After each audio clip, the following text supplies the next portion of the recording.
Hello and good evening. Welcome to tonight's episode of the Psychic Inside Show. I'm your host, Joelle, the Viberarian, and I am here to elevate and enlighten you with information that I hope that you will find positive and life-changing. Our show, The Psychic Inside, airs every Tuesday night on Blog Talk Radio, and you can call in during the show. The phone number is 646-668-8988. You can call in to listen to the show, and if you ever have any questions or want to speak with our guests, please press the 1 button, and I will work to get you on the line as soon as possible during our conversation. We also have a Facebook page and community that I like to call the Good Vibe Tribe. And on Facebook, you can find me by searching for The Viberarian. That's V as in victory, I-B-E as in energy, R-A-R-I-A-N. You can connect with us not only on Facebook, but also on Instagram and Twitter with the same The Viberarian handle. I would like to welcome you tonight. Everyone is psychic. That is our basic understanding on this show. We all have psychic gifts and abilities, but we just sometimes don't recognize them for what they are, or we may call them by different names.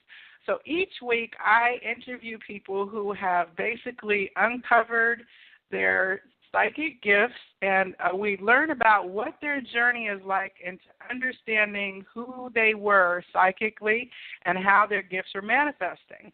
And I'm just so excited to get to talk to people every week, because what I'm finding out as we continue these conversations is there are certain common threads that show up in people kind of coming to their realization, and then what happens in their lives when they shift after those abilities become more integrated, and then what happens when they kind of come out of the psychic closet, if you will, and start to admit and talk about their life around their friends and family. And I think that it's very helpful for all of us as we get a chance to hear these personal stories, and I'm always so grateful that the people who come on this show are willing to share their personal and sometimes painful stories. So I do see we have callers on hold this evening listening. Thank you for tuning in. Again, our number is 646-668-8988. If during the show you have a question, please feel free to press the 1 button. I am very excited tonight because my special guest is Paula Gore. And Paula is known affectionately as the Singing Shaman. I do want to let you know that Paula has agreed to provide mini readings during the end of our show, the last segment. So at that particular time, we will definitely take 1 question calls from people who are on the line, and she will try to access her guidance and wisdom to provide an answer for you. So I really am so excited because Paula, I first encountered her at a local metaphysical bookstore here in the Atlanta area, Synchronicity. Now, for those of you who are new to these kind of conversations, this community, oftentimes you can go to a metaphysical or holistic bookstore, and you will find that there are practitioners providing service on site that you can have a reading from them. This is kind of different from the psychic fair events, which are usually a special weekend or a regular weekend event that pull together a lot of readers. When people work in a facility, they kind of are there all the time, and you can go and catch them as you're shopping. So one day I was in this store looking at the lovely book collection. As a librarian, I'm always looking out for new information, and I heard this sound coming from the back, and it was rather startling, to say the least. But it got my attention, and so I said, "What is that?" And he said, "Oh, that's Paula." So I looked at her bio, and I saw that she was a shamanic healer and sound healing practitioner. And I said, you know what, I've got to go have an appointment and a reading because this is something completely new. So I want to welcome the singing shaman Paula to the show this evening. Thank you so much for joining me tonight. Thank you, Joelle. I really appreciate you inviting me on the show. I'm excited to be here with you tonight. Well, I know that the thing that caught my attention was, one, that you were a shaman, which I was very unfamiliar with, that term, and that you were making sounds and tones that I had never heard before. So let's start talking about what is a shaman for our listeners this evening, and even for my own information, because I'm a little bit unclear still. We've talked a little bit about what shamans are, but in your words, what is a shaman? Okay, first of all, I am a unique shaman because I'm using my voice to do these things. In other words, a shaman is someone who does soul retrieval and extractions, and I do this all with my voice. Don't ask me how I do it. I just do it. It just happens. It's a channeled experience from my end, and when I'm working with someone, it's like there's nothing to think about. It's just your body presents itself to me. I'm clairvoyant, so I'm watching the process, and so I'm able to communicate with you about what's happening and be able to observe these things as they're taking place. So that makes it really fun and interesting for me. A shaman, again, is someone who is doing also some kind of journeying, and usually shaman does the journeying for someone, but also I find that the gift I have with the sound, I'm able to help someone to be able to drop down into their unconscious and also do journeying as I am doing a session with you. So the sound lends itself for you to be able to go into the what's called the underworld where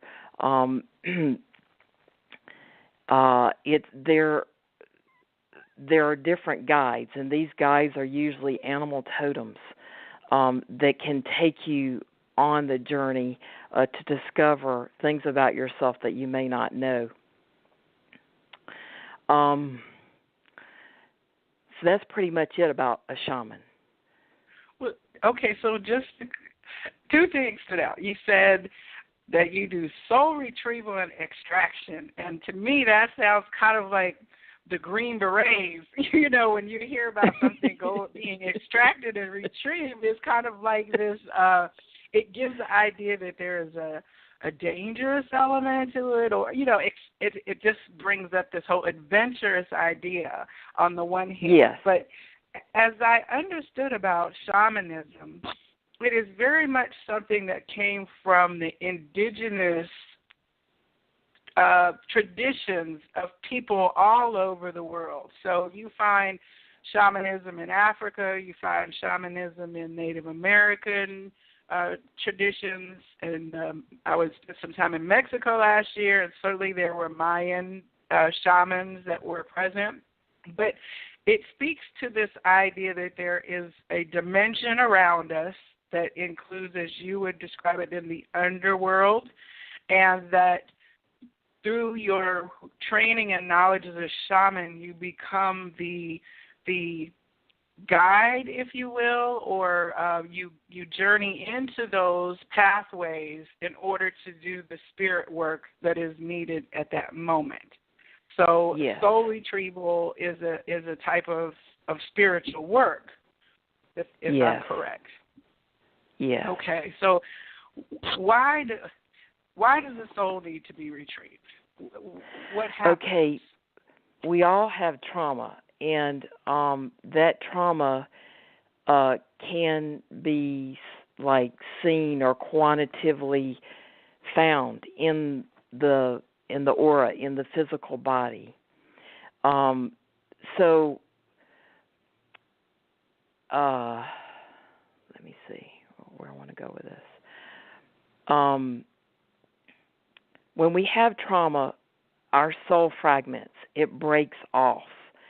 And that is actually can be physically felt in the field.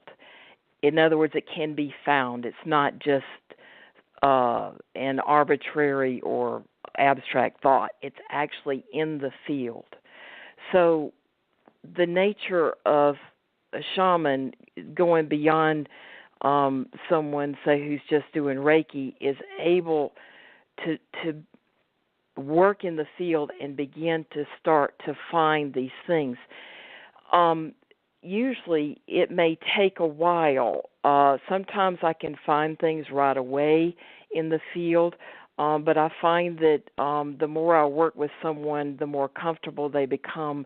Their soul begins to unwind, and then things begin to pop up or arise in the field as I continue to work with them over a period of time. So the process is very interesting in that way. In other words, the safer you feel, the more your soul can begin to allow me or the practitioner to begin to see these things. When you see shamans, you see things like peace pipes and drums and a very natural connection also with, like you said, the animal totems. Ritual. Is that yeah, something? You are describing Okay. ritual, and yes, and I am not a typical shaman, and I have not been trained on the earth plane. My training is very different, and I have come from actually a very extremely traumatic childhood. I've had many near-death experiences, and these near-death experiences themselves were very unique. My soul was split. Literally, I had half of me going to heaven and the other half with my animal totem into the earth. So I learned to bilocate, literally, at such an early age. And I found that what this creates for me is like my own multidimensional self. Because I have traveled in both of these places on a regular basis, it's very easy for me to access these realms for other people. So you talk about then having these experiences as a child. Was your awareness of what you were experiencing in the child's mind, what did you feel like you were having, just like fanciful imaginations? Or, I mean, so you've always known that there was something different about your reality? Or in recent memories of these childhood experiences, I literally experienced bliss, complete bliss. One of the unique things that I went through was, you may have heard of this from time to time, there's something called twin loss. I had a twin when I was in my mother's womb. And I had a near-death experience when her egg burst. She died within the first 2 weeks of conception. I went after her, and I have very vivid memories of this experience. And I remember being with her in what's called the Temple of Lights. And there are all these incredible fluorescent lights and geometric shapes. And I was blue and she was blue, and our souls merged. And merging is something that's one of the things that we do when we go to the other side. We merge with each other. I had this memory, and I when I was born, I went through very incredibly traumatic abuse issues that, in other words, I had near-death experiences, and because I had already gone to the light, I was, instead of being trapped in the around the web around the planet, which is the astral plane, I went straight up to heaven every time, and I basically re-experienced this merging that I had with my sister and felt this incredible love and bliss.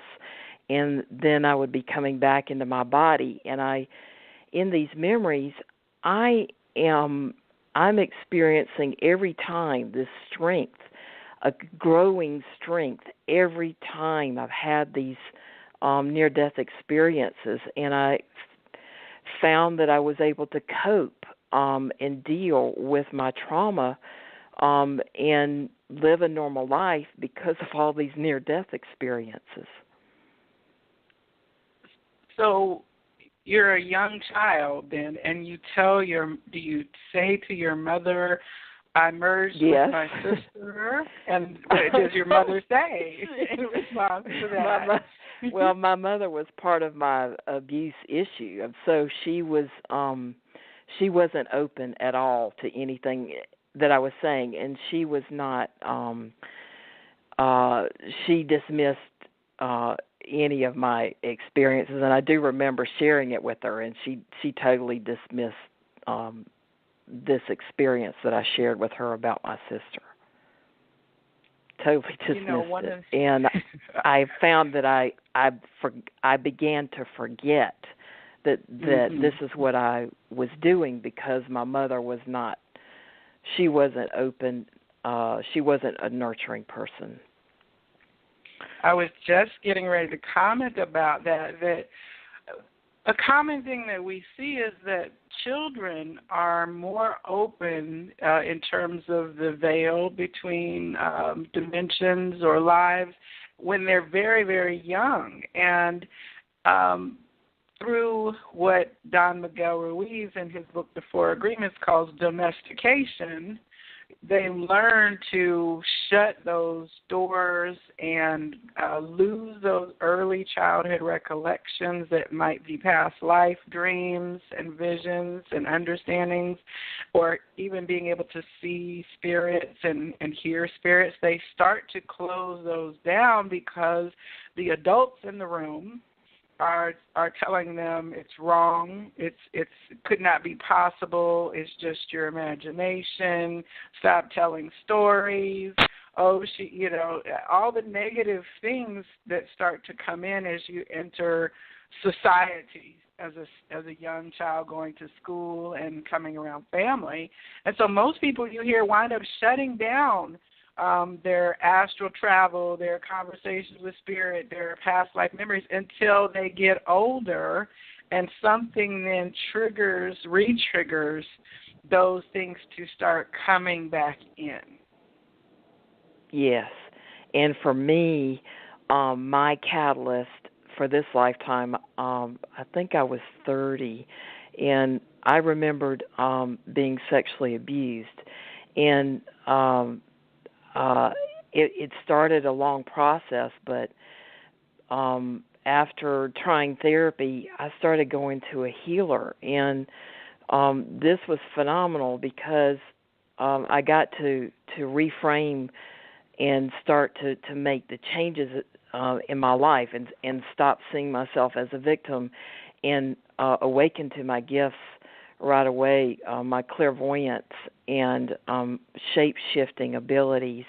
I experienced right away shape-shifting. In other words, when I say that, what I'm talking about is I became things. The first animal that I became a snake. And as I became the snake, I began crawling on the ground, and I felt like I was on a quest for food. And so I traveled across earth and water and up a tree until I found food. And that was amazing experience. I let me see what else. I also remember being sucked up into a tree from its roots and swimming inside the tree as if the tree were water. And the tree was reparenting me and showing me that she was the mother. And this was a beautiful experience for me. It just had this eternal feeling and eternal love of being completely nurtured and that I was home. I had another experience where I experienced this web of green light. There may have been an animal that may have weaved the light. It was like a translucent light green, and it weaved this light all around my body, and it felt real. It felt like, and I could see it, and it glowed. It was like a cloth over me and protecting me. It was truly amazing experience. I also had a visitation of an angelic being in this gold light showing up, and I knew that was my angel. It was just incredible experience to feel this oneness and this love coming from this being. So when you're having these experiences, were you like getting into meditation and then during No, I was on the table with the healer. I went to this healer. I went to a healer, and I had these experiences being on the table with her, and every time I just had such an otherworldly experience, and I began to shift out. In other words, I shifted out of my pain body. I was no more. It's like I no longer was just processing these deep emotions from my childhood trauma. I was beginning to awaken to this shaman in me, this shapeshifter, and the feelings of oneness and connection and clairvoyance. It was just profound and amazing, and I felt like, wow, it's like my life is never going to be the same. So that was my initial awakening experience, being able to turn around my trauma and be able to step into my gifts. Then from there, it was about a year or two later with the same healer. I started helping her with her baby, doing some repatterning. Her baby was born with birth defects. And one day, Lynette just bent over and she said, "Oh, my God, I think my cancer's coming back." I had no idea that she had cancer before, and she was in so much pain.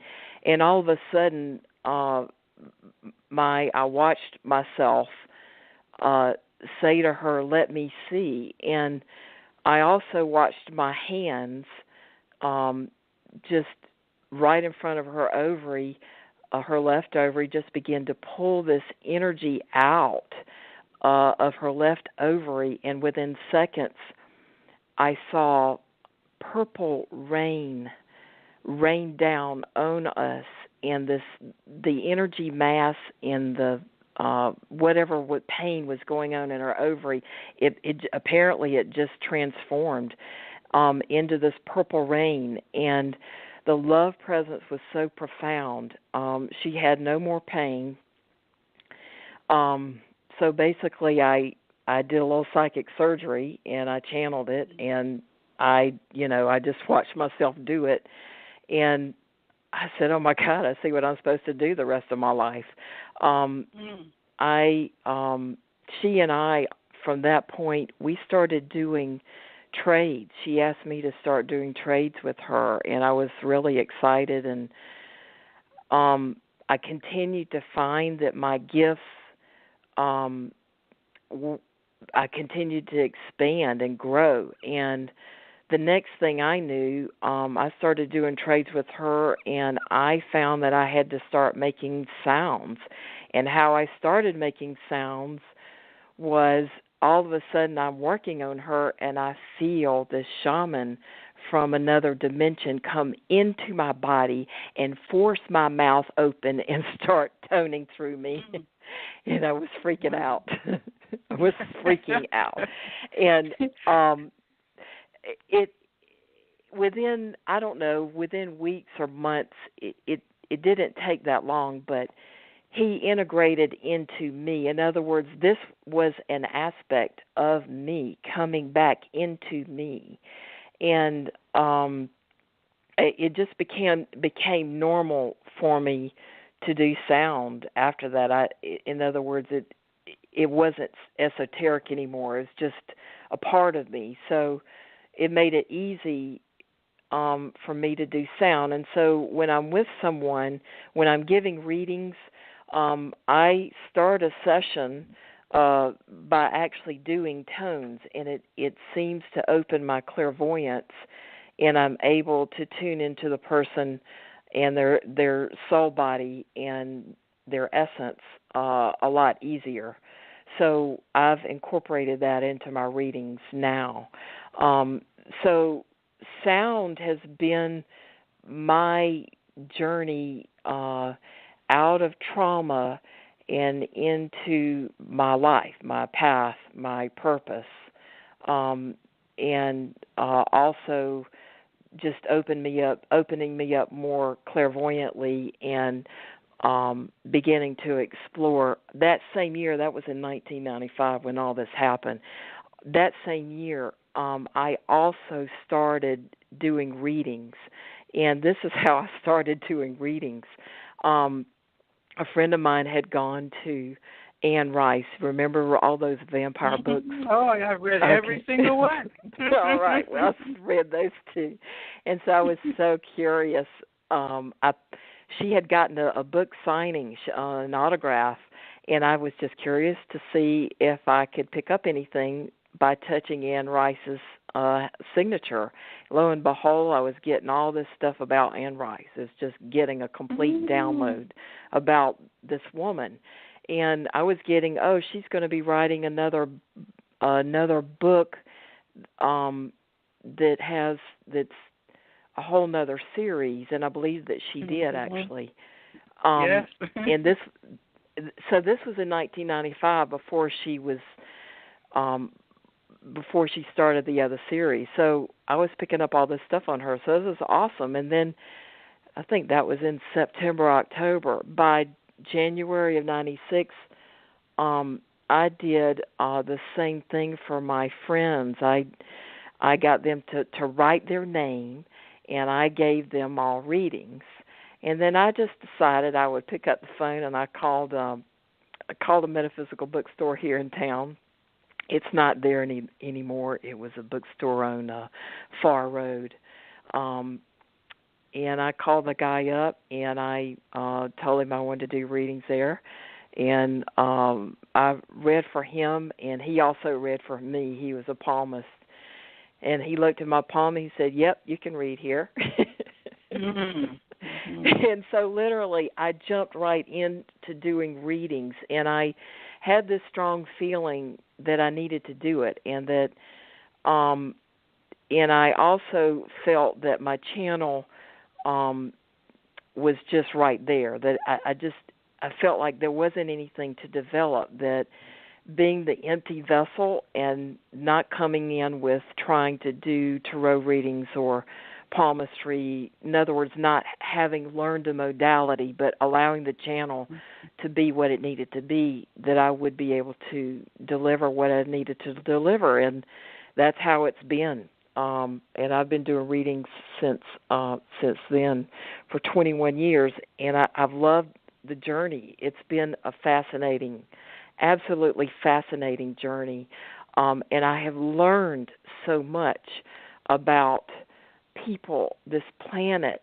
our journey as a whole, I have tears in my eyes. It's just been absolutely fascinating, and I love the opportunity to be a reader. And recently, the store that I have been at, they've just gone out of business, so I'm not currently doing readings at a store right now, but I'm still doing readings out of my home.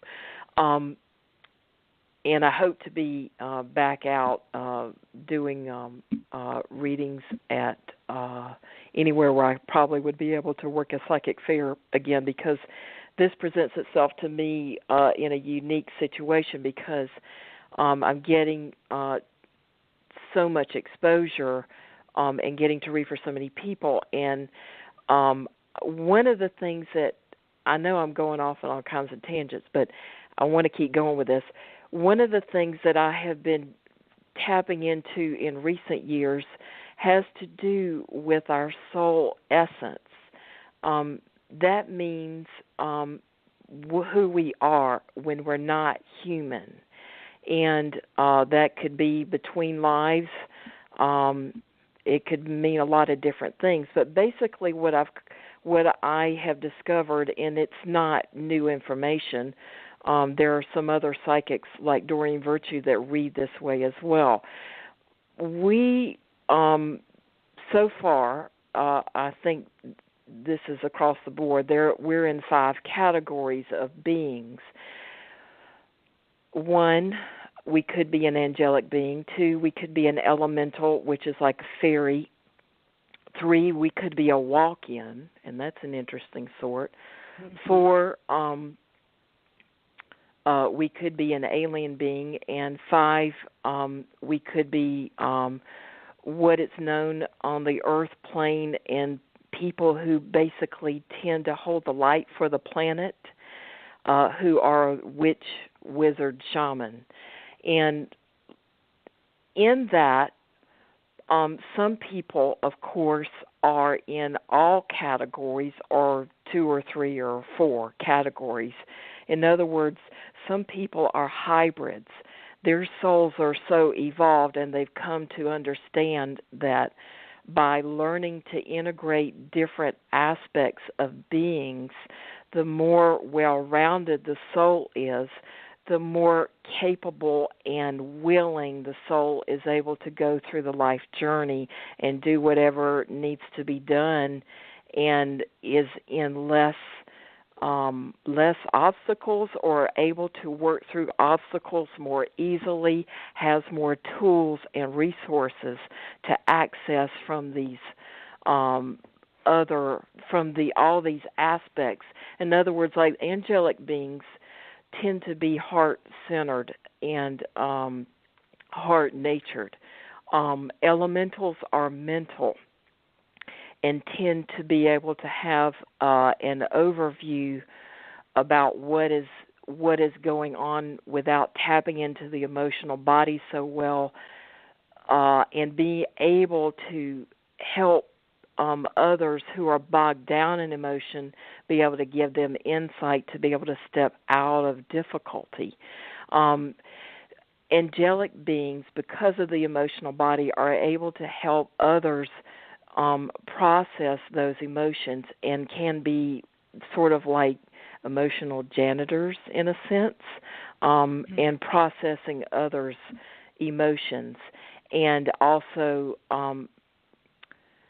some of this, of course, can get into codependency and taking on other people's energy and all that, which we can get in down the road. But the nature of each being, this is sort of what it is. A walk-in is someone who, a soul has, a person that has had a traumatic experience, and maybe a near-death experience, and a soul may decide that in that moment, in the near-death experience, that they may not want to go back, and that they're done, they're complete. In that moment, another soul will come in and take over that person's body.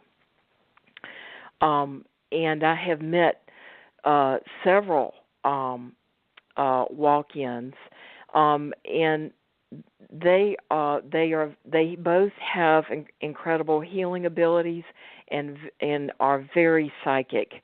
They don't always they're not always adept at other people's emotions or be able to hold space necessarily on an emotional level, but their ability to have the overview, sort of like the elemental, about what's going on a larger scale and be able to bring in wise counsel and be that channel, they're very good at. In the last category, the next category would be aliens, and these are beings from other planets, and these beings can be incarnates that they may have incarnations from, not just one, not just say Arcturus or Pleiades or Syria or Orion. They could be incarnating, in other words, in all of these places, have a lot of incarnations in various star systems, and be bringing in aspects that all of these embody. Would those be known as the star seeds then? Is that a term? Yes, that, they are the star seeds. Yes, exactly. The last category, I want to say this about star seeds, and this is something that I have noticed.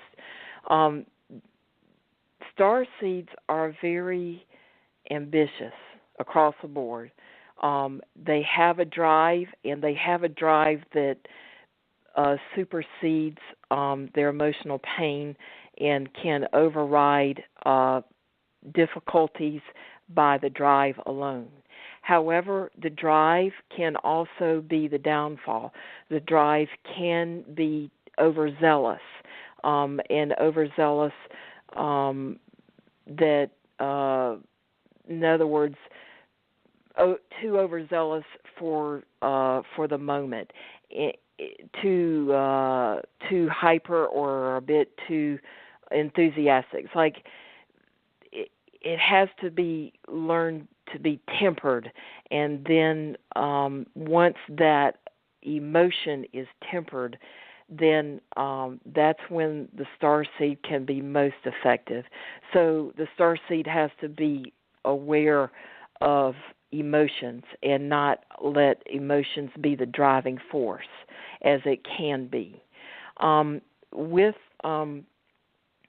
the last category is the witch, wizard, shaman, and these are beings who incarnate regularly on the planet and hold light for this planet. And in that path, it's like you find a body of work that you have to sort of work with or stay with. One of these groups are actually the Tibetan monks, different than Buddha. Buddha taught, as is Jesus taught, that you can evolve enough that you do not have to incarnate again if you learn to follow your own guidance.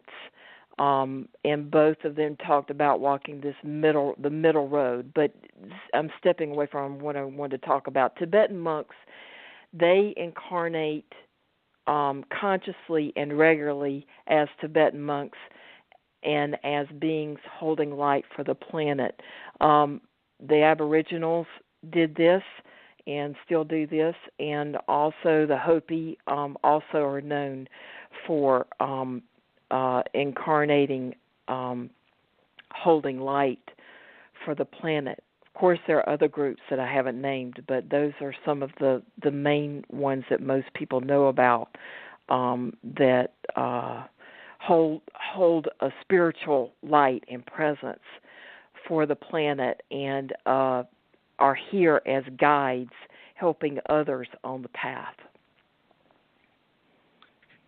It is quite So, interesting. I'm taking notes as we're talking here. I'm appreciating so the, I want to the knowledge recap. that you're sharing. I want to recap what I've said. And when I give a reading, I call these life readings. When I talk about being one of these 5 categories or a hybrid, this is only a part of the reading. I know that it's taking up a lot of time, but I want to go into this a little bit more because I do find I'm going to be writing a book at some point around this. As I have learned to observe and tune in to these aspects, there are subcategories within each. In other words, I see people who are different types of angels. This is well noted and documented in the Kabbalah as what the different types of angels are. And in other words, the different wings denote the different types of angels. And I'm still learning as I witness all of this, what these different aspects entail. Also, within the elemental realm, there are different types of wings, and some elementals are like gnomes; they don't have wings. And then some. There are some other types of beings that are not that may be like for you. Example, you as I recall, you're a mermaid, so you have the fish aspect about you that's very strong. The water element that you bring in, that you carry. Wings have to do with mind, mental activity. Your aspect, you're bringing in water, and water is emotions, and being able to journey through emotions as fish do. Let me see what else I wanted to comment on. I haven't actually read for someone per se who is a walk-in, so I can't really articulate too much about that, but I'm sure that there are probably different categories within that. And then, of course, witch, wizard, shaman, there are different, they show up as different beings. Some people will show up as a shaman and different types of shamans, such as, like I am, I'm a shapeshifter. There are other types of shamans as well. And this is true witch, wizard as well. Let's see. Well, if I can. So I know what I wanted to talk about. This was interesting. One of the fascinating aspects about all of these different beings is seeing the past lives of these people, and this is a fairly recent thing I want to talk about. Okay, for example, some of this I feel like I could literally rewrite history.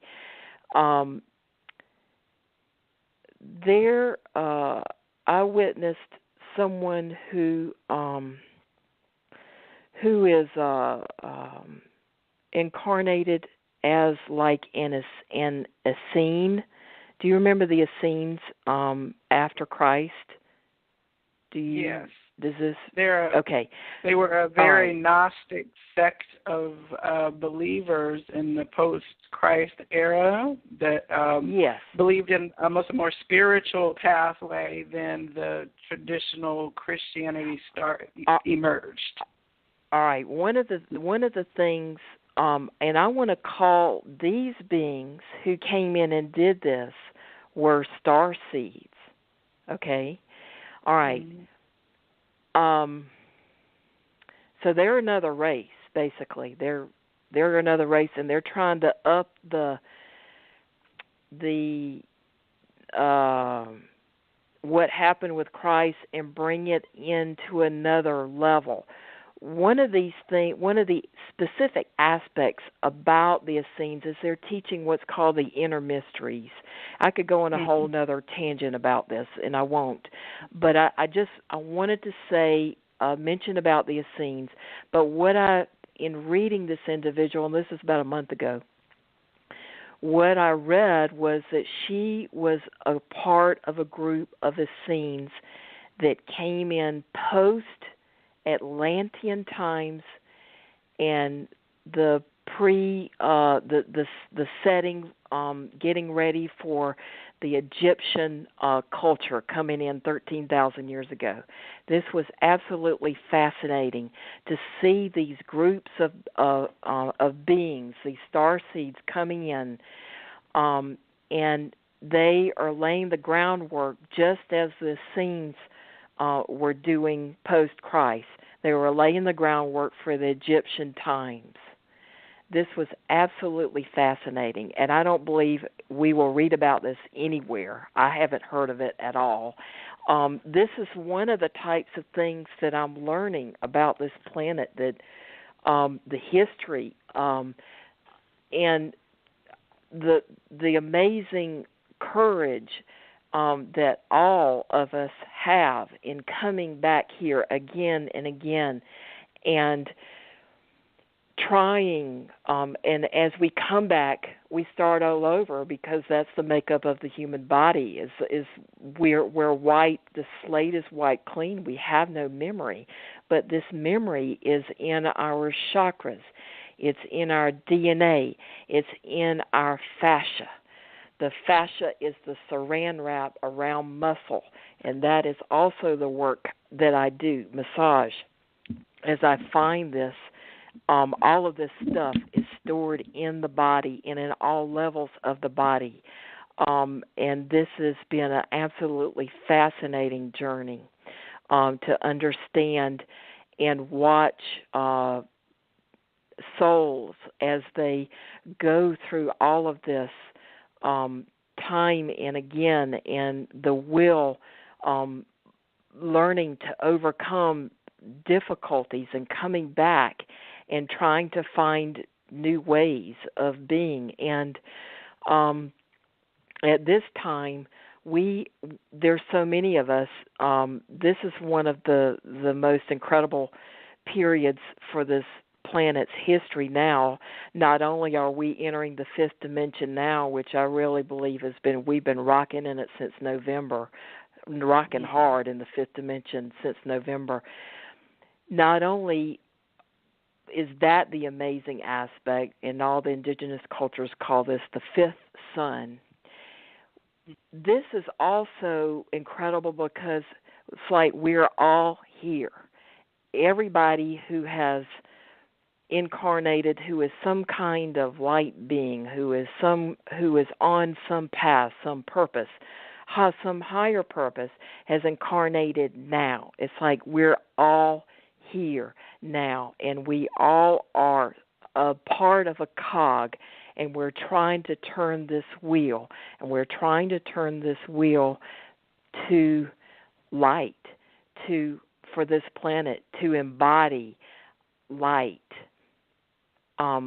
We are all in this process of waking up, and this process of waking up is multidimensional. And one aspect that is so powerful now is our physical body. If I can say one thing right now about what this fifth dimensional energy is doing, I want to say, everybody, pay attention to your body. Your body is key right now to evolving into this fifth dimensional plane easily. It's like, pay attention to your diet, pay attention to your sleep, get enough sleep, get enough exercise. Do all the things that feed you and nourish your body and your soul. Make sure that your life is well-rounded and that your needs are met. And if they're not, then what do you need to do to get those needs met? And if you can't do it, pray, surrender, pray, turn it over. God is here, and God is more here and more connecting with us than ever before. The veil, as we get in this fifth dimensional energy, it's like saying that the veil is thinner. God, this within and without, meaning within us and the guides around us. There's so many beings here ready to help us. Ask for help. Pray, turn it over, and meditate. So, Paula, you've dropped just a whole lot of information, so I'm going to go back and pick out some points that I made notes about.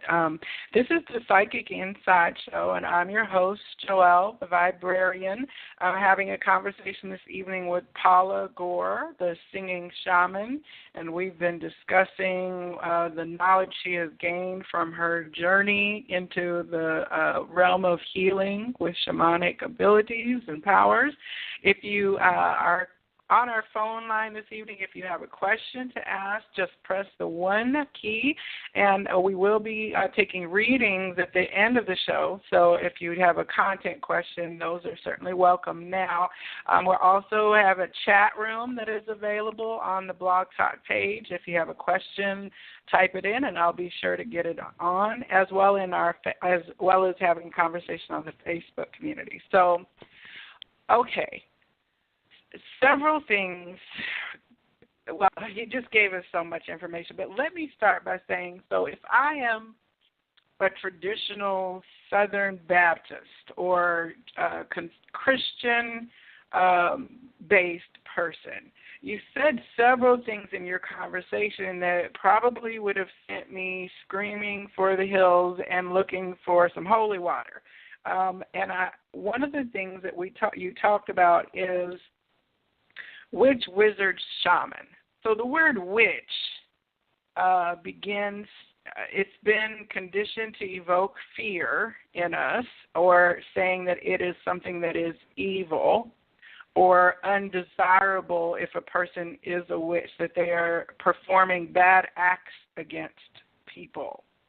And so how do you answer that question in the realm of what you've discovered and the words that you're using, for one?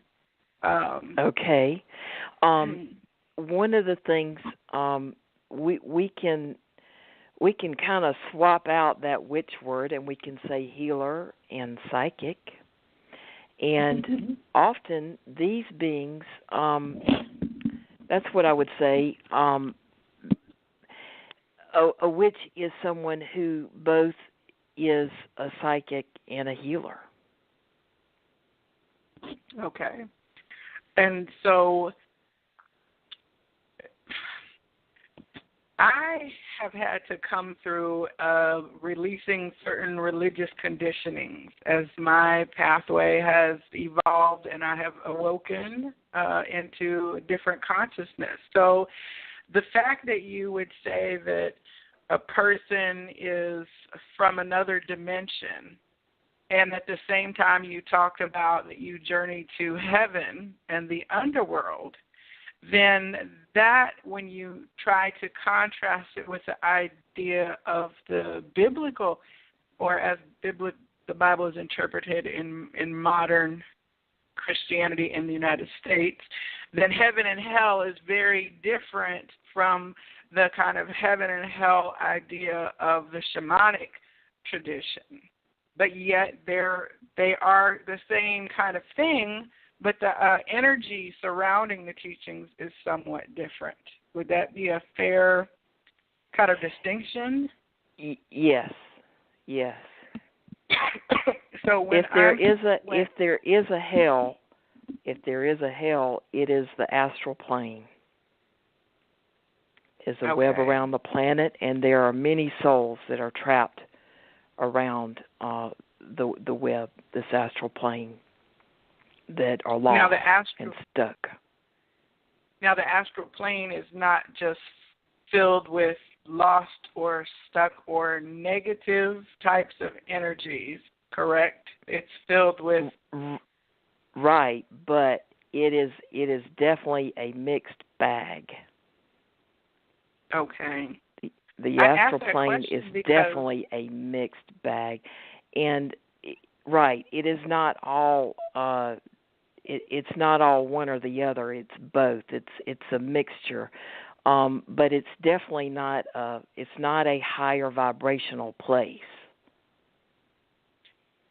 I'm asking because I actually just had a question with a friend this week who wanted to know more about the topic of astral travel and or slash out of body experiences and lucid dreaming. So, as we were talking, it turns out we both read the same book when we were in our early years. I think it was a teen literature book. And the idea in this story was that the girl was learning to astral travel, and while she was journeying one day, her evil twin that she did not know existed got into her body, and her spirit was displaced. And I remember after reading that story that I stopped out of fear, kind of experimenting with the things that my young mind was doing with astral. I was doing it naturally, I think, and becoming aware, which is why I went to read the book. But after I read that, I said, oh, God, I don't want to get stuck out of my body and have somebody walk in and take me over and be hovering then over the earth plane observing this person and ruining my life and relationships, which is kind of what happened to the protagonist in the book. So you said the words walk in terms of that concept actually being a reality, if not specifically how it was done in the book. And then you talk about the astral plane. So can you now give the a little walk-in more? is coming. The soul has already is in heaven. In other words, the soul is having the one who incarnated with that body is in heaven, is having some kind of near-death experience. So the soul is in a high place. So the walk-in is also in that place as well, and a decision is made. So it's a willing decision. It's not something that happens to you against your will. Right. This is when the soul Okay. has decided it does not want to incarnate, and the guides who are with that soul also agree. It has to be agreed decision. It's not just the soul. It's also the team there that help that soul to make the decision to stay or go. Okay, so that's the one thing that I know that there are certain. So that's a fear difference. teachings. That's the difference, say, with the walk-in as opposed to doing the astral traveling and then another being coming in. That's the difference. Is because that soul, the walk-in, the soul is ascended, is in an aspect in heaven. Then the walk-in replacement can come in, and it's from a high place. If that helps you understand the difference there. It does. There's so much fear. Like I have several friends who, when I invite them to listen to the show or get a reading and stuff, they say, "Oh, I don't mess with that stuff." And it's a real strong reaction that says, nope, I don't want to. They say, I don't want to open myself up to the devil. That's oftentimes I'll hear that, or, oh, right. It sounds like you're talking about demonic possession. The fear of doing discovery in the spiritual realm outside of religious institutions is very strongly ingrained. I think we're falling away from that. Especially here in the Southeast, I find that the sort of the Christian conditioning, Christianity, unfortunately, unlike other religions, teaches that it's the only way that this is the only way to get to heaven, or this is the only way. And other religions actually honor other religions. They don't. They're not separatist, which to me is the blessing of other religions, is that they all seem to have some openness about other people practicing other religions and tolerance, basically. And that, our spiritual makeup, how we are, we're all some unique fragment of God, so we're going to approach God from a different angle. That's just the nature of who we are as human beings. So to put everybody in one box, it doesn't make sense. We're not all going to approach God the same way because our makeup is different. And I just try to have patience for people who are very strict in their ways, and try to speak in a language when I have someone who is, coming from a very Christian background, to try to help them and stay within the language that they are able to hear me. I don't like to alienate people, but because I'm a near-deather, so what that means for me personally is that I love and embrace all religions. They all are a part of me. I can't separate them. I am into, as a sound healer, I'm into chanting, and I'm into chanting all religions.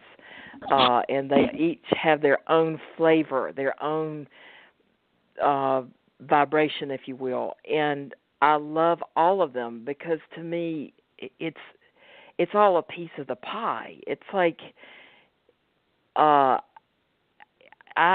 can't, and I don't put myself in any one spiritual box. I embrace all religions, and I embrace all of the Godhead that come with those, because each has their own spiritual teacher that are so loving and powerful and bring their own wisdom. And to me, that's what it's about. It's I want to embrace all of it. I don't want to be in a box. But I understand people feel the need that something that isn't Christian, they feel like it's something evil. But I hope in time down the road that people can awaken beyond the teachings that what they're being indoctrinated into is actually separatism, and separatism is not of God. It is not. Mm-hmm. I do have a question. When you separate, go ahead.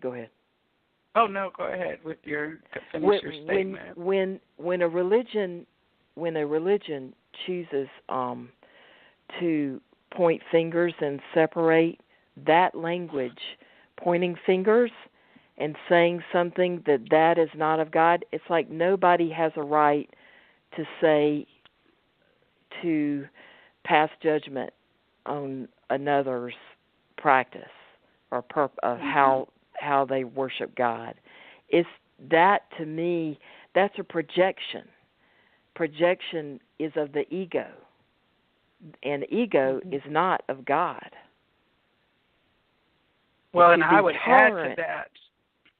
To be tolerant is of God, because God loves all beings. And I will say this, and people may differ from me, but God loves Hitler as much as Jesus. God doesn't differentiate. God loves all beings the same. God is not in judgment. Humans are in judgment.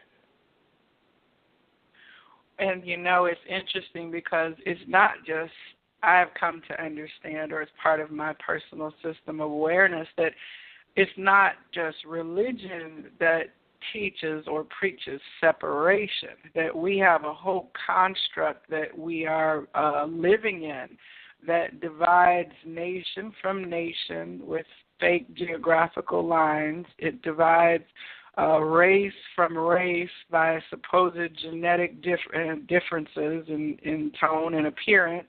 It divides gender from gender, male from female, by making these distinctions, and it divides old from young by continuing to project the idea that these things make us so different that we then cannot be connected and in communion with each other.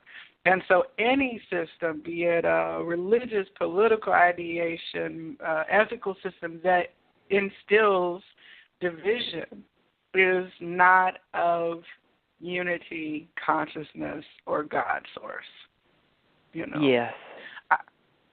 I do have a question from the chat room. We had a caller that was also holding to ask a question, but they disconnected. But let me get to the chat room question real quick. Hi, I have a question. How does someone break free from a voodoo or black magic evil energy? I have a friend who I think is struggling because of this. Okay.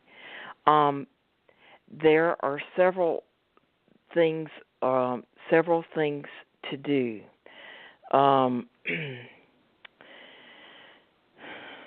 I probably would need to do an individual consultation, but in a general sense, there's sort of a prescription that I go by. You need to get some distilled water and some sea salt, and you put it in a bowl, and then you're going to hold this bowl up over your head. You bless this water by holding it up over your head. Then on a daily basis, it can be even do it in the morning and the evening. You take the water and then you basically begin to sprinkle it and put it all over your body, front and back. So you probably need to do this to your house, to your dwelling as well, to clear the house. There's another process of learning to go outside, sit on the ground, so your butt is on the ground. You are connecting on the ground, and you're doing a 30-minute meditation every day, and you're doing a very specific meditation. You're doing this white light egg meditation. So you're seeing this, you're seeing this egg-like white covering, and you have to visualize this, and this is a part of the 30 minutes. And then in time, you'll find that your field will get stronger. Candle burning you want to do, and asking your angelic team to cut cords on a daily basis. Stones are good as well. Black tourmaline is well known as a protection stone. It is a unique protection stone in that it repels energy, unlike other stones. So I would recommend black tourmaline. I would recommend doing the white light egg meditation on the ground, and doing the sea salt and distilled water on a daily basis. And then this process you probably need to do for a good 3 weeks. So it sounds like a long time, but it takes 3 weeks usually to be able to break some kind of cycle. In terms of your thought process, if you any spiritual material that you resonate with, whoever this person is, if you resonate with the Bible, read the Bible. Read whatever spiritual material that strengthens you spiritually. One of the key things about having gone through some kind of psychic attack like this, you usually feel a lot of fear. So getting on the ground is key because you're trying to feel a sense of love. You want that love vibration going on. You want to feel good, positive feelings going on. You want to strengthen your will and in your alignment with God. One of the things that I also want to comment, giving you some very basic and very specific details about how to deal with this type of psychic attack. Your mind is key. If you find your mind goes into negative thought, or sometimes you even may find that you're feeling the person doing some kind of negative thoughts or sending that energy. You want to be sending this person love. You actually want to fill your heart with love and send love. The other thing I want to say about this for any person who goes through some kind of psychic attack, this is what I want to say about it. This is your wake-up call. This is your spiritual wake-up call. This is God calling you, hey, come out of victimization, come out of whatever you're stuck in and meet me. I am calling you. I am calling you for spiritual practice. This is also calling up in the person, what is your spiritual practice? And if it isn't strong, then it's time to find out what you resonate with. What is your spiritual practice? What do you want it to be? In other words, this is time for you to define yourself, define who you are spiritually. And if you don't know, it's okay. This is your time to wake up and find out what you resonate with. Who are you? What spiritual practice do you want to get into? Because through spiritual practice, then you are raising your vibration. You are feeling the love presence come to you. You're stepping out of fear. And then in time, the energy of this person doing this, it will begin to dissipate, and you will have strengthened your spiritual core and your spiritual nature and who you are. In other words, turn it around. Make this let it be a calling to who you are spiritually. Now, Paula, I've had several callers who have chimed in to ask questions. Callers, if you hang on, I will be able to get you on as soon as the conversation permits. So do feel free to call back if you've recently dropped. But, Paula, for people who are interested in reaching you to talk directly about their specific circumstances, such as wanting to have a shamanic or sound healing, or to get other information to handle situations such as the one that our person is asking about from the chat room, how can they reach you? At 404-594-0062. Okay. That's 404-594-0062. Okay. Now, thank you to our chat room person who asked that question. I hope that you found that very informative. I know I was listening, once again, taking copious notes. It's very interesting to me because when she asked the question, or he, and I'm not sure, asked about breaking free from voodoo or black magic evil energy, my instant reaction was one again of, wait, what? That can happen to you without your knowledge? But yeah. I do know that I have learned to have a healthy respect for the things that I do not understand. Just like I don't know how to create a nuclear reaction, I have a healthy respect for nuclear engineers who make that into a possibility. So I consider things such as those dealing in dark or evil energy that it is possible, and I try to steer clear of it, of course, purposely, but I also have a healthy respect for that which I don't know about before I will label it as negative or black. Because to some people, even the idea of saging or connecting with spirit or animal totems they would classify that as being in the realm.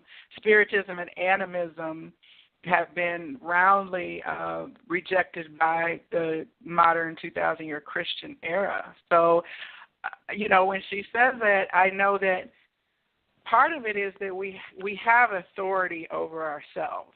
And once we learn that we're kind of sovereign beings and come into that understanding and then wake up with that protective idea or putting the protective egg or energy around ourselves, then we are to a degree inoculated against the everyday kind of negativity that comes our way.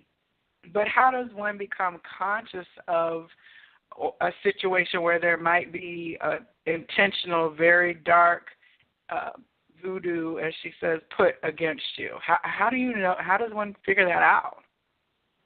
Well, you would know it. If you have been psychically attacked, you know it, and it will affect different people in different ways. I have gone through this in actually various ways, and it is very difficult, it's very challenging, and it can be very consuming. And through the things that I have just talked about, I was able to break those patterns, and it was actually an amazing experience, and I learned so much about myself. It is very different. A psychic attack is a conscious attack from another individual, and it is very different than actually somebody having negative thoughts and saying negative things about you. Those are two, I want to make that distinction. Those are two different things. The thought forms that come from someone saying negative things and talking about you, those are that. They are thought forms. And thought forms can be like dispelled more easily or gotten rid of more easily and transformed more easily. When someone is putting a spell on you, it's like sending that negative energy usually takes some form as some kind of demonic energy. And what that means is a demonic energy is like the pathway is a lot thicker. The cord is a lot thicker, so it takes more work to get rid of it. Usually at least a good 3 weeks to get rid of that kind of energy, and through the physical process using water and sitting on the ground. Sage is also a great tool for clearing both thought forms and demonic energies and discarnates. And discarnates are people who are earthbound who may stick to our field in energy field, either from our bloodline or like for me, I encounter discarnates on a regular basis through the work that I do. So I use sage and clear myself. I also do chakra toning and clear myself, and water, salt water, on a regular basis to clear myself. And I ask my angelic team to escort these beings to the light as well. So that's a general sense to answer your question. The energy of the psychic attack it's like it is so strong and usually affects you in a very negative way, and you usually wind up feeling a lot of fear. Is usually the feeling that most people have. and consumed by some feeling of someone attacking you, and usually you have some sense of who it is when that is happening. Did this help? Did this answer your question? It does. It answers questions. It brings more questions, of course, but I'm always going to have a question. That's kind of where I dwell in the but why space. But one thing now, so from what I understand, when you incarnate here on the earth plane or come to earth school, as they call it, that there are certain laws that are in effect because this is a 3D reality. So the law of gravity or the human body, that cellular matter decays from the point of its inception. So there is such a thing as death of the human body. The law of cause and effect, that for every action there is an equal and opposite reaction, is the scientific principle, but it is also mirrored in spirit. So for a person karma. Right. So for a person who is dealing and sending negative energy out to people, would it be fair to say that they are going to get a return just as negative as their outgoing, outpouring intention? They will get it right back, or not right back. Yes, and I want to say something. I want to say something else around this. And that is, you're talking about the earth plane.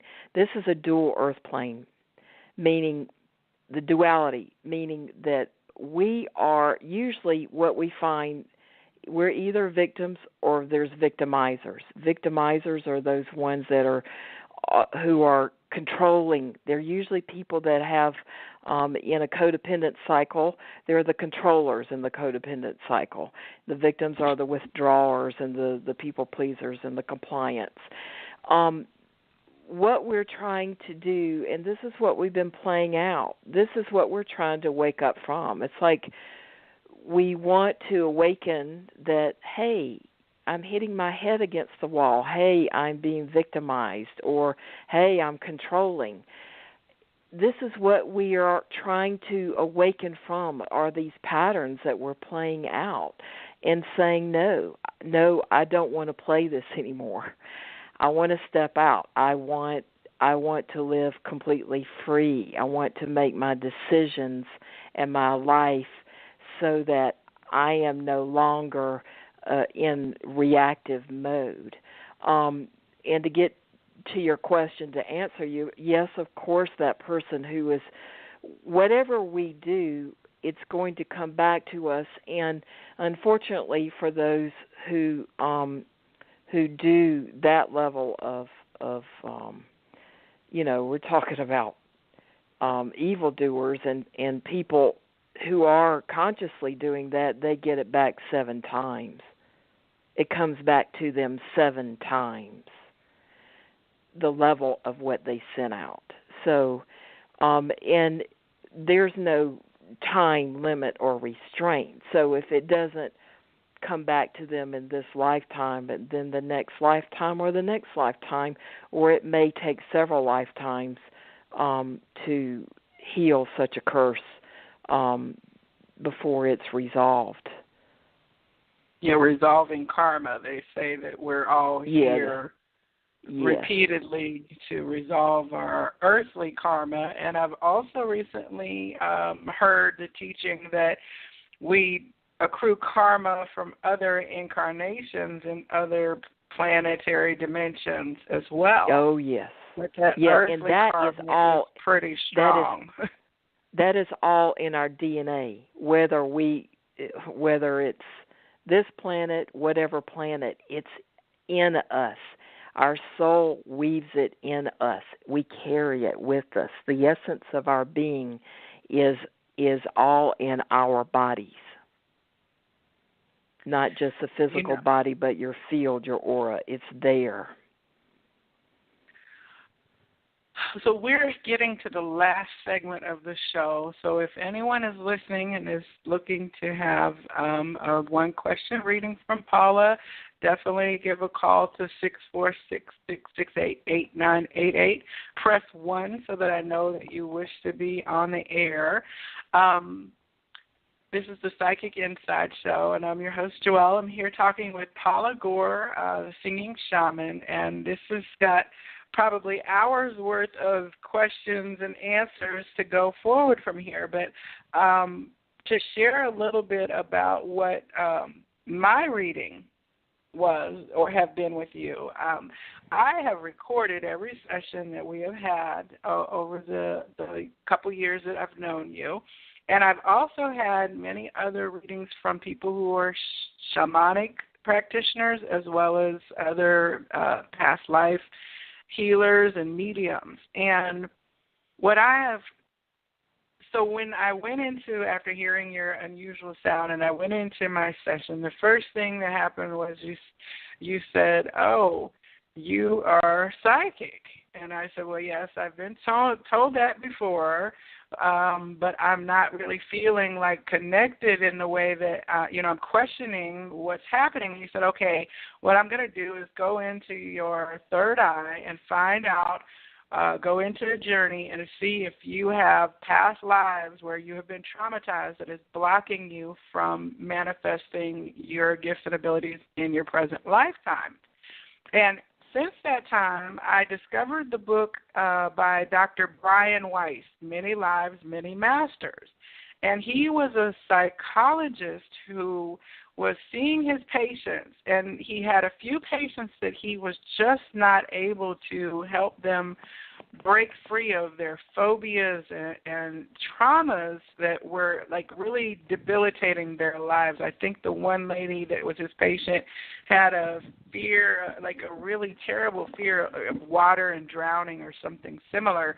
And so he was using hypnosis, and he stumbled kind of over a time barrier in his question to where the lady under hypnosis started relating to him information that he realized was not from her present lifetime. And she under hypnosis talked to him about drowning, and he recognized that he was hearing a child self present, and he started documenting this. And then in his practice, he again and again started moving his clients into a past life dynamic under hypnosis until he was finding that the root of some of their issues then began to clear once he had crossed this lifetime veil into their past.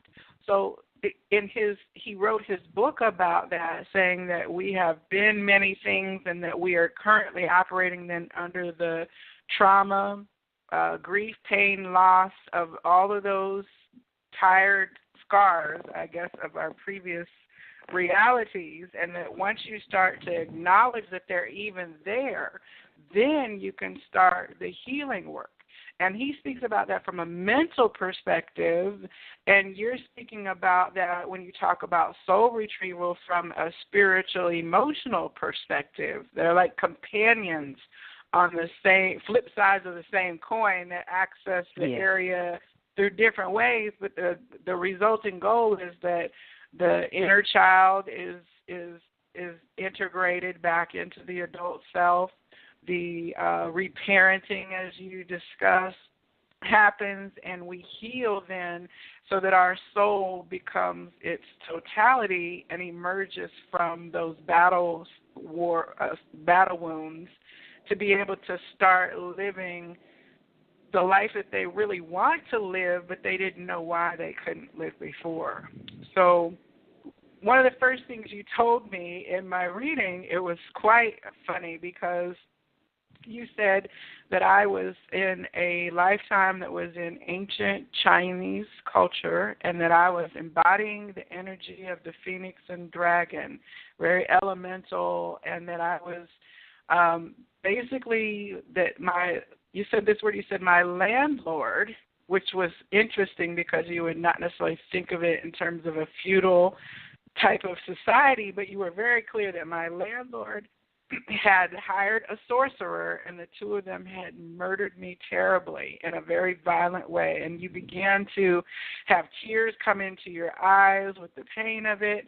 And I was shocked and I had to then laugh after my initial kind of shock was because anyone who knows me in real life and the real world knows that I have moved more than your average person, and I'm a renter on purpose. I don't have a problem with being a renter. I enjoy being able to choose where I live, but I have had over and over again serious conflicts with my landlord. And I'm a generally nice and loving person, but if you ever want to see me burn the fires of righteous indignation over some injustice, let a landlord try to take advantage of me.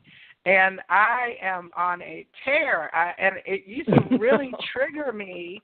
So I started laughing when you said, oh, I said, me and landlords have problems from way back, okay? So it resonated in me in a way that was like my body let me know, this is true. What this person just told you sounds fantastical, like something out of a movie, but the truth of the trigger in me as to why I had such a terrible reaction to these present-day things that really should just be business kind of things. But I've taken landlords to court. I've had serious issues. Wow. And even after we started doing the work, I was thinking, okay, I'm going to be able to heal from this and move on, and I will now resolve my my age-old enemy of the unfair landlord. But when I went into, I was in Mexico for several months last year, and I found out that while I was living there, that my landlord had actually built a apartment on top of the unit where I was living, and unbeknownst to me, he had been hijacking electricity off of my bill for about 3 months of my stay there, and I could not figure out why my bill had skyrocketed. And I was shocked because I said, I've done so much work on releasing this dynamic of my ancient enemy, but here I was again. But what I did find is that I was able to, after getting the usual trigger feel of like extreme anger and rage, I walked myself back from that, and I released the fear, the shadow. I also found out he was entering the home while I was there in the middle of the night through an access door that I didn't even know opened. So I was very disrupted in my last 3 weeks of my stay because I didn't feel safe in the home. I felt very violated. I felt very angry. But I remembered what we talked about in that, and I had to purposely release my ill feeling and let it go. And so when I did that, I wound up leaving a couple days early, but then I went and stayed at a beautiful resort for the last few days before I left, and I just completely released and let him go and moved on to go forward. But, that's the kind of thing that comes out when you get a reading that you're like, you know what, the skeptic in me says, this sounds like far out, but then the body and the self, and when you made your tones, I felt shifts in my body, almost like plaque breaking free from a wall where the shell kind of falls off inside of me, and then that energy that I didn't even realize was constricted, I felt it move physically in response to the vibration that you were making, and I felt the healing actually occur during our conversation. I think our first conversation was only maybe 30 or 40 minutes, and it was quite memorable because you also hit 2 or 3 other lives. But is that typical for like a reading session with you? Is that, a person's past life will come up? Yeah, it is typical, but not necessarily. It varies. In other words, if whatever is needed is where I go. If the pathology is that you have these bleed-throughs, because that's what these are called, when the past lives bleed into the current life and affect you like they have, then that's what I'll address. I'll address whatever is needed. I'll just go wherever, and I'll be shown whatever that is. But it is typical. Yes. It is very so, typical. And when you past life also I will say that in terms of I often find that I go into past lives not necessarily for the bleed throughs or the pathology, but also we have past life themes of the highlights, the best parts of what we have a spiritual attainment that we have reached on the planet. I definitely try to pick up on those aspects in every reading so that you can have a sense of what you've been doing here on the planet. I find it's really incredibly important for the soul's identity to get back to that. Why are you here? What have you been doing here? What are the best parts besides all the crap? It's important. And then also like to tune into the soul essence and the body. I find that people seem to shift also when they become seen. That's why I find I like tuning into, are you an angel, are you an elemental, are you alien, what are you? Because the person seems to, the soul recognizes it. It's like you're being seen, and it's amazing. To me, that's the gift of what being a reader is. It's like, I see you, and when we're seen, we get healed, and we can move on. We can let go, and we can embrace who we are. That is so true, because a part of me felt relief because, I had been resonating with the mermaid feeling. There was something in me that just was saying that. I had decorated my space with a lot of water, energy, and that, the things that you like sometimes have a deeper root than just being pleasing to your eye. There's a reason why they're pleasing to your eye, and you want the energy around you. But I kept thinking, you know what, it's a little far-fetched for me to say I was a mermaid. I just like that energy. But at the same time, I had been discovering since my awakening more things about myself dimensionally. So when you started talking, again, I had to acknowledge that my cellular level response of knowingness, I felt the truth more so than my brain being, and the feeling actually pushed my brain into acceptance. Whereas the logical mind, if left in control, would say, but that's not possible, we're just blah, blah, blah. But my total self overrode that ego reaction to say, you feel this truth at a very, very deep level. And even as I was listening to you with your list of the 5, the only one that I have not received past life information from would be being a walk-in.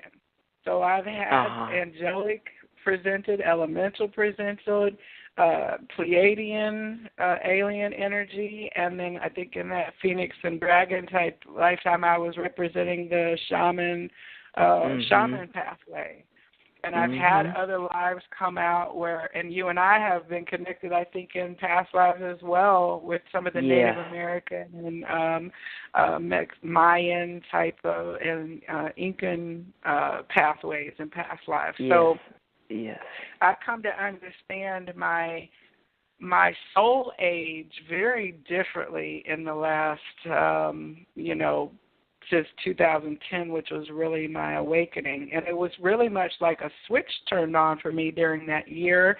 And I started putting all the pieces of the puzzle together and then understood that, I was meant, my clock was set for me to wake up at that time and to do the integrative work that has been happening. And people like yourself have been placed into my awareness.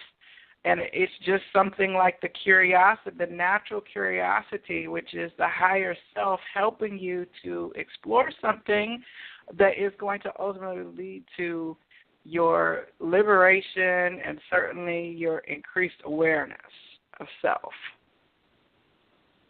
Yes. Awesome. Now, you mentioned that you're chakra toning, and this is a class that you have taught up at Synchronicity while it was still open. And so it is a class that you developed. And can you give our listeners an idea of what chakra toning is? Yes. I teach Western chakra toning, thus Western vowels, for each of the chakras.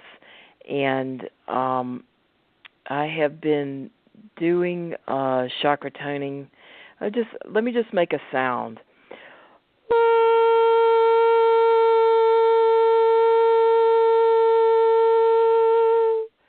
So I did O, and O is the third chakra. That's your solar plexus. It's your power center.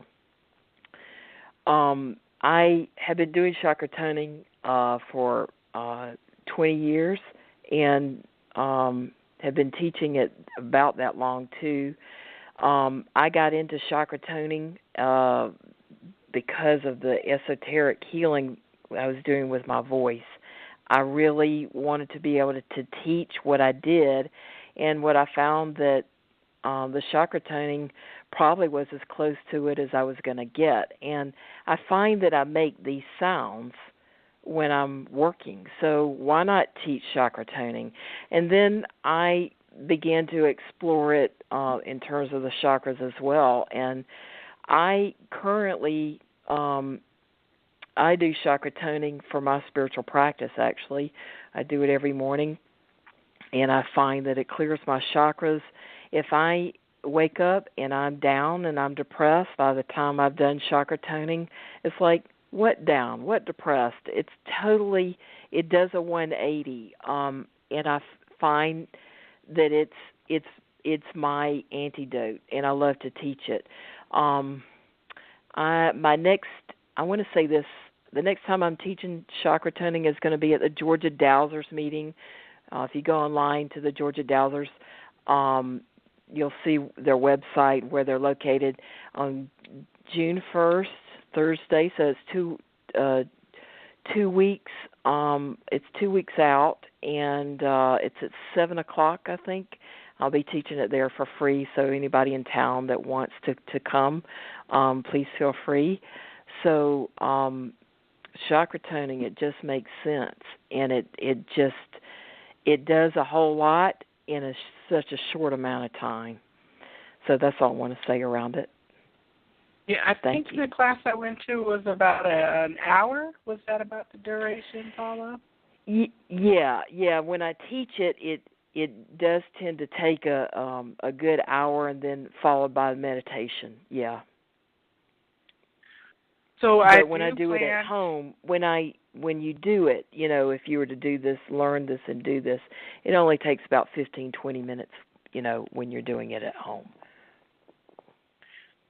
I participated in one of your classes afternoon, and I giggle now because what's interesting is that I was sitting around this circle with a group of people, and having been classically trained musically, I had to step outside of that framework when I was making the tones that you were having us make, because it was not a musical utterance.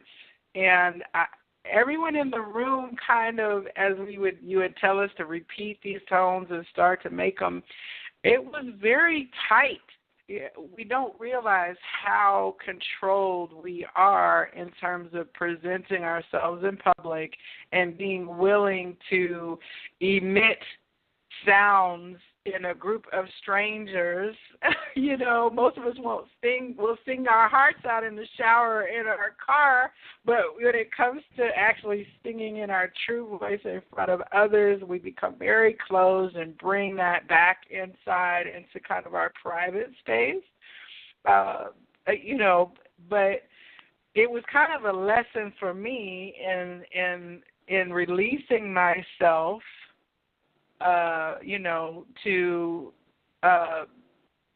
to experience that class, if you will. So yeah, even if I didn't tone very much after that, just realizing that I needed to laugh at myself and unwind, and that I was in a box, it was like a shift for me in perspective because I realized how much I had been limiting myself. Now, we do have 2 callers that are holding. We're in our last 15 minutes or so. So we have, I think, the first caller that was holding, caller ending 6323. Welcome to the Psychic Inside Show. Do you have one question for Paula this evening? Okay, I have a question, and it's about the 5 categories of beings and the label of the starseed. In my notes, I wrote that you were saying that it could be they somewhat embody all of the categories themselves, but the difference with them is they have mastered their emotions or not emotionally driven. Okay, so let's back up. You want me to tell you more about the starseed? Yes, ma'am. Because I kind of get I'm not clear on how a starseed can be all categories, or you're saying that they run through all categories? Okay. No. Starseed these are the alien beings. Okay. These are the alien. This is an alien group. Starseeds are the alien group. These are the beings. These are the beings that are from all of these other planets that we talked about: the Pleiades, Syria, Orion, Lyra, Arcturia, and there is a particular. I don't know if you want to know more around this, but there's a particular nature about starseeds that tends to be somewhat like it's a very driven. People they tend to know they're starseeds because they feel this. There's a drivenness that it's like it overrides whatever life difficulties. The drive, it supersedes the life limitations, and the journey and the work, the internal work for the starseed then is really some temperance around these emotions, because the drivenness is great in terms of when life is difficult, because the soul would just find the path, find the resource, find the energy, find the drive, and pull out of the difficulty. But there are some situations where the energy can be too much and be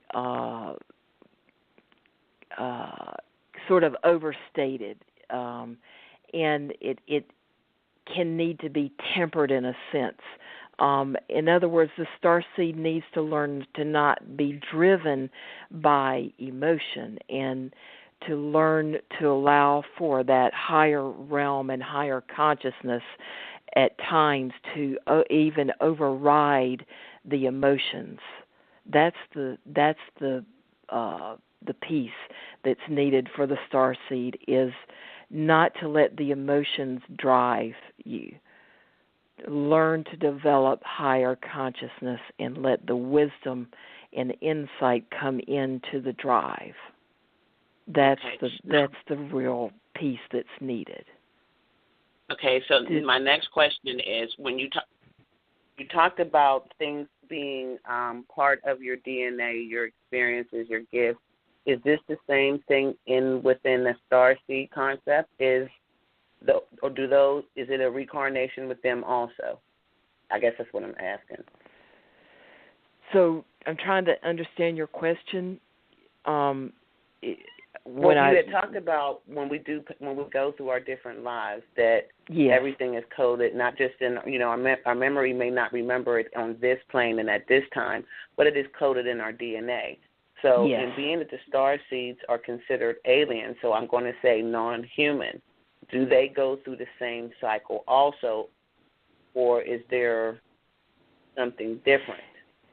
Okay, so once you're in a human body, you have all of that in you. Are you saying, I mean, if an alien is an alien and is visiting our planet, and they're in their alien body, they still have the soul still carries everything, all the everything about that soul in all their incarnations, regardless of where they are, even if you're, say, in between lifetimes and you're in your light body.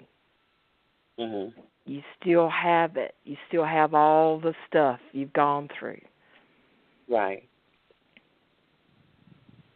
So in saying that in part of that of those journeys, that you could at one time be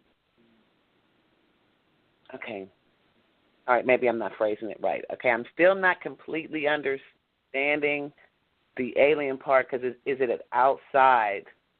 You said you go into a human body, so if you're in a human body, you're no longer alien, so you take on the aspect of the human body, right? Am I? Yes. Right. Okay. Yeah, I think that if I can chime in, so there's a difference between extraterrestrial or alien entities that are here that are not in human form.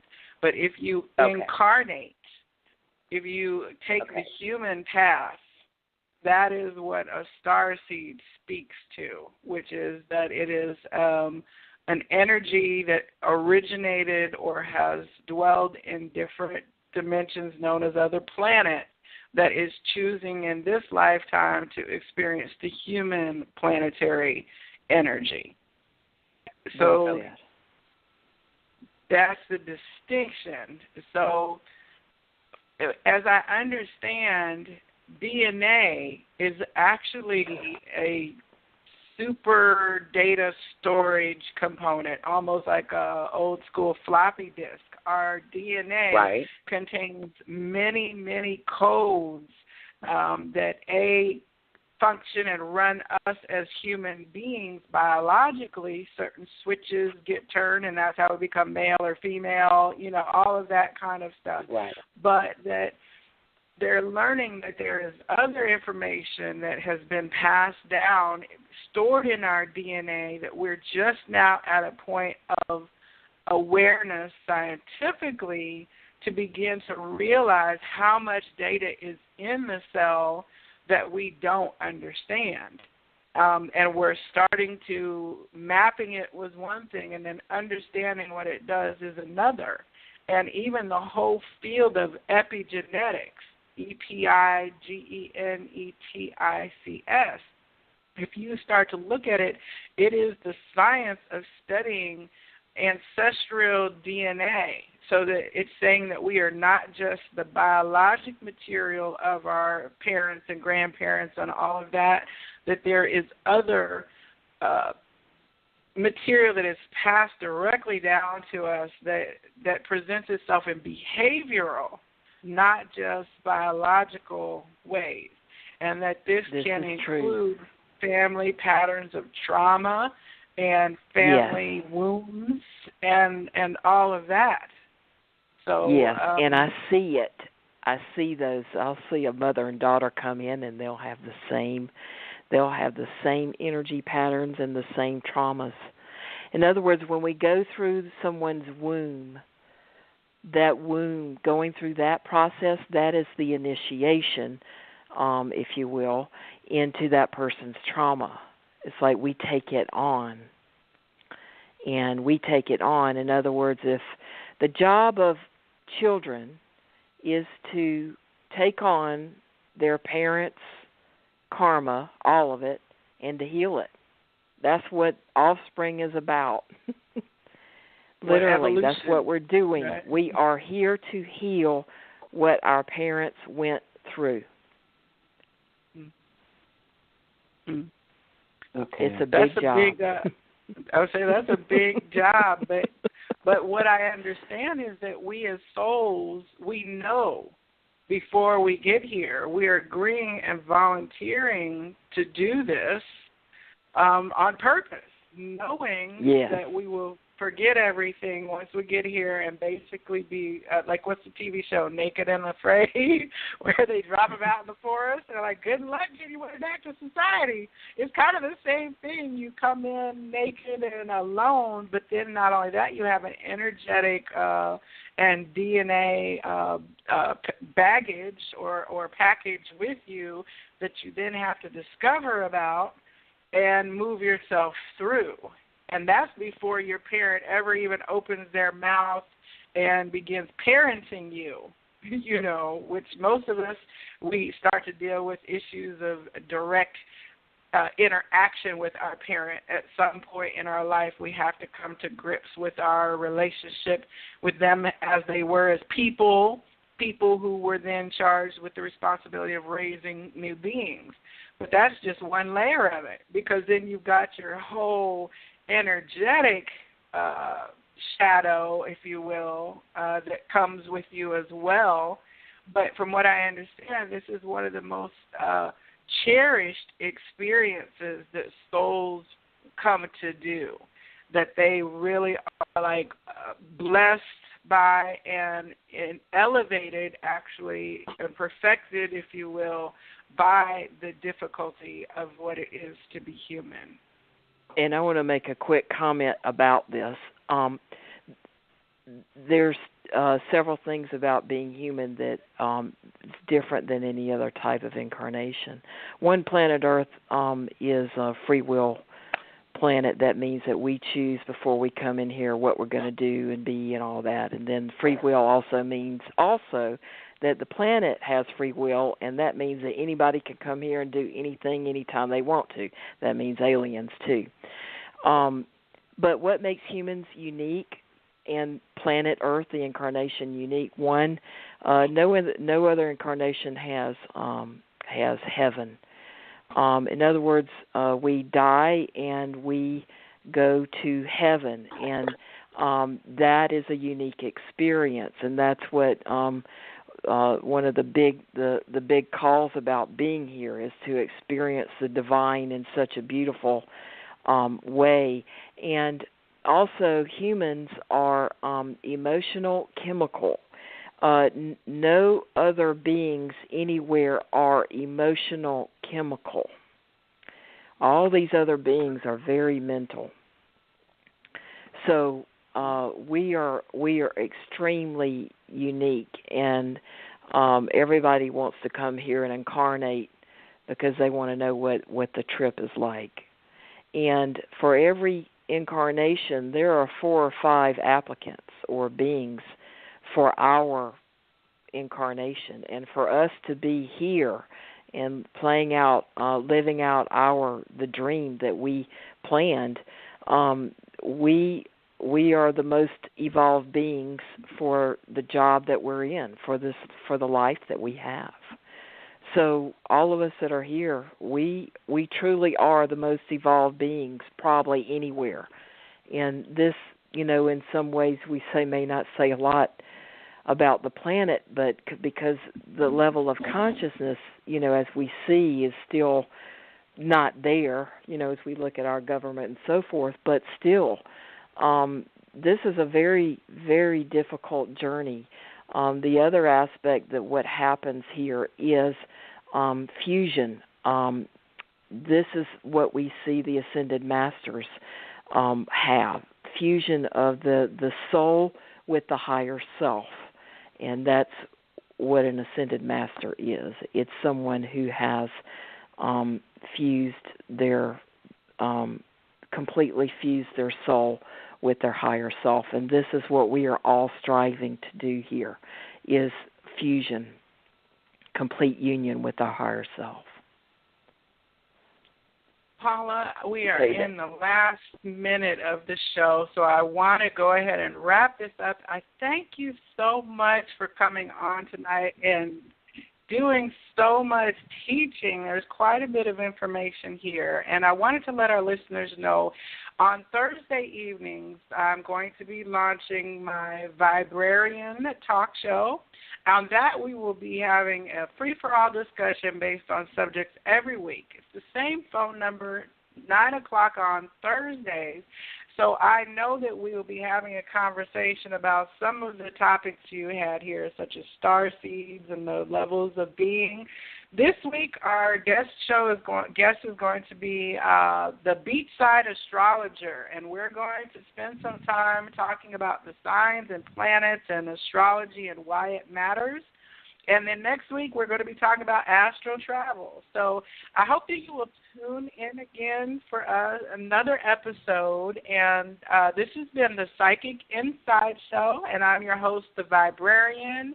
I hope that you have a wonderful week ahead and that you dwell in positivity and love. Paula, thank you so much for coming on tonight. This has been the Psychic Inside Show. Namaste.